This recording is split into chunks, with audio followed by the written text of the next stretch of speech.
პროექტის პრეზენტაცია გამართა საღამოზე ასევე ფონდის მხარდამჭერი ორგანიზაციები და ცალკეული საზოგადოებისთვის ცნობილი ადამიანები მადლობის სიგელებით დაჯილდოვდნენ.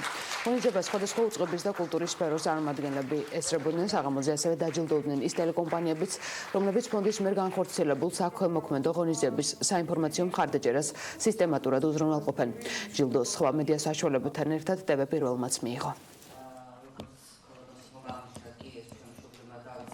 ეს დაეხმარება უკვე მოზარდას დასრულ ადამიანებს მათი დამოუკიდებელი ცხოვრების ხარისხის მომატებაში, აგრეთვე დაეხმარება დასაქმებაში, ადგილების შენარჩუნებაში და თავიანთი ყოველდღიური პრობლემების მოგვარებაში, რომელიც ასე აუცილებელია მათთვის იმისათვის, რომ თავი გრძნო საზოგადოების სრულუფლებიან წევრად.